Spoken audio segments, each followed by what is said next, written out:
So I'm going to take you through my mini ethnography that I performed at Princeville High School over the past 2 or 3 months. I'm going to take you through the choice of setting, a little bit about the teacher, the students, the particular classroom that I was doing my ethnography in. I'll take you through my theoretical framework quickly, a little bit about the interview process and what I gained from talking to a couple of students that I chose, and a little quick reflection, what I gained from the process. The setting itself is a physical science classroom.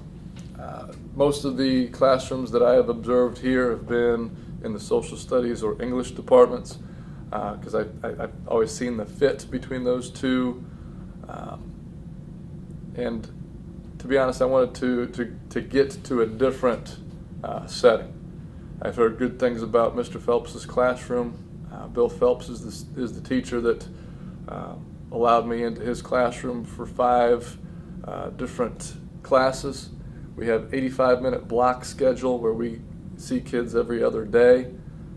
So when I went into the classroom, of course the kids wanted to know immediately what I was doing there as I sat down and started listening to class. Most of them know that I'm taking classes at ISU, so I just explained that as just a project that I was doing, research that I was doing for a class that I was taking. And that was pretty much the end of those questions. As far as the setting, it was a very comfortable environment.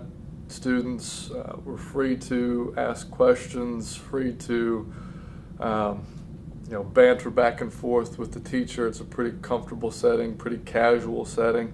That being said, still very teacher-directed.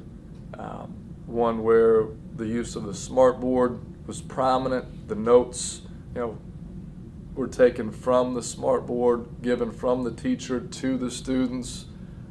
Certainly, this idea of the teacher and the smartboard being the holder of the information, and the students were going to be the ones receiving the information. That was pretty evident pretty early. As far as the students here at Princeville, it's a small rural high school outside of Peoria. Definitely a apostolic Christian dynamic, and although not all are AC, you certainly see it rub off on those that are not.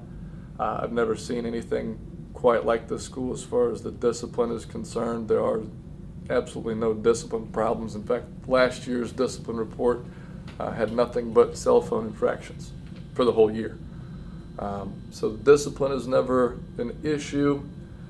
That being said, getting kids to think on their own and challenge what they're hearing, challenge what they're reading, challenge their own thinking is a struggle, because they're so ingrained in just consuming and being told what to do and oftentimes what to think.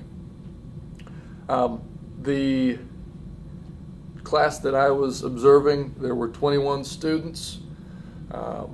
As you go into the classroom, the teacher's lab desk is right in front of you. Students are sitting off to your left in rows of 6, 4 deep. In the very back, behind the students' desks, would be the lab desks, the lab tables, with then, ledges around the lab tables in which to conduct their labs and experiments and things like that. As I went in, I just knew that I wanted to observe a classroom that I wasn't used to, a class and a curriculum that I was not used to. I didn't know who I would be interviewing or what even my focus was going to be.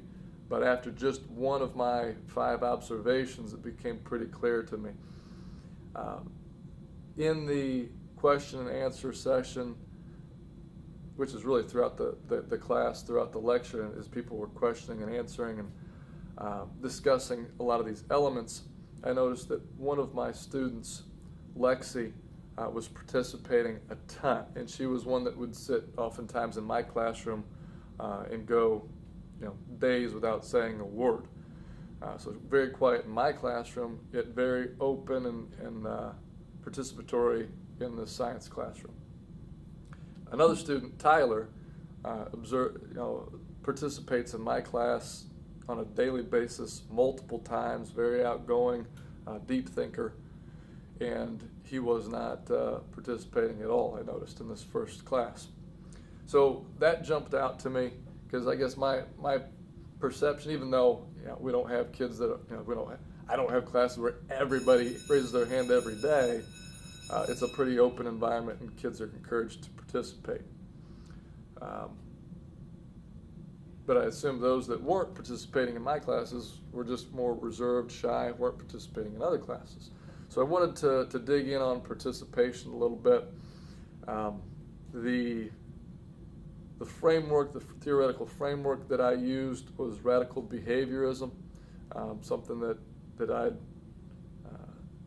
we've used in some of my classes as well, and this Skinner belief that actions are not only explainable and predictable, but so too are the emotions and the thought process, and I think this kind of is a good theoretical framework to hang some of these interviews and some of this research on participation and the thought process that goes into it.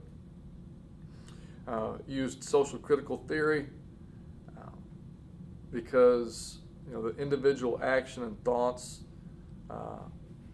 are predictable, but are so because of the social dynamic and the connection between the curriculum and sociology and psychology and politics and economics even as well. As I told you, these two students, Lexi and Tyler, stood out to me, and I knew pretty early that those are two that I wanted to talk with. There were some other things that stood out along the way. Chromebooks in all the students' hands and how they used those I thought was interesting. The information coming from the smartboard, dictating the course of the class I thought was interesting. The idea of searching for the right answer and people's desire to have the right answer, not internalize that, but to get that from either Mr. Phelps or from the reading, or to come to this agreed upon right answer, which may seem like an obvious, but in a lot of classes, especially in social sciences, there's not necessarily a right answer. There are different theories, different possibilities, and this search for the ultimate answer in this class stood out to me. As I interviewed Lexi and Tyler, I did so at the end of a school day. Both were about 10 minutes. I've included the transcripts in what I sent to Dr. Hoff. Both said that their participation depended upon their knowledge base and their perceptions of themselves within that environment. I immediately saw a connection to some of the reading that I had done on smartness. There was a article that stood out that really connected to what these kids were saying. It was Jacobson's article called "Afraid of Looking Dumb," in which Jacobson references Carol Dweck's research on the growth mindset, and that kids and adults alike believe that either you're born with a set intelligence that's fixed at birth, or those that think that with effort our intelligence will grow over time when prompted and when pushed. The key to the first group's goal is to look smart. If one believes that you have a fixed intelligence at birth, then the whole path through school is a show, is a game, is a performance, and trying to get the teacher, others to believe that you are smart and that you are doing things to make them think that. and that kind of stood out to me and connected to what Lexi and Tyler were telling me, and as we were discussing things in their interviews, that Tyler, who was very open to answering questions in my class, was paying attention in the science classroom, doing what he was supposed to do. But when I asked him why he didn't participate, he said, well, I didn't know the answers beforehand. I didn't know the answers to the questions that they were asking. I figured somebody was going to say them, and they weren't. It wasn't as much about the process and the thinking process and the different possibilities. That there was this ultimate answer that somebody is going to provide that he could then write down or take notes on or whatever, and be ready for the test, which was the ultimate measuring stick in that particular classroom. Lexi, on the other hand, talked often about how she didn't feel confident in her opinions in my class, and that even though there were opinions, she felt that others' opinions were validated through more factual evidence, and maybe she felt she had a firmer grasp on the science and what was going on, knew how to find the answers, wanted to be the one to provide the answers, and saw herself as somebody with a good background and knowledge and a good base on what was going on in their classroom. So the participation stood out, like I said, to me between and the difference between Lexi and Tyler, what they were telling me. But I think they both went back to this idea of the fixed mindset versus the growth mindset. And the big thing I get from that, in research and in talking to these kids, that I can use moving forward, and that teachers can use moving forward, and education can use moving forward, is to acknowledge this, to acknowledge the difference in views of the fixed mindset versus the growth mindset, and really set up an environment, set up a classroom where the teacher may be leading things, but the students are doing the investigating. They're the ones asking the questions of themselves, of each other. It becomes less of a performance and more of a collective effort to further whatever the curriculum calls for in that particular class. I think we need to stress as much as possible on a continual basis that the growth mindset is why we're here. I mean, that our intelligence can grow, our experiences, our talents, our skills can grow in what we're doing, and the things that we're doing in here on a daily basis, the skills, that skill set is going to be important in 5 years or 10 years, not just to play the game and get the grade, but to do things that are going to help them, ultimately down the line.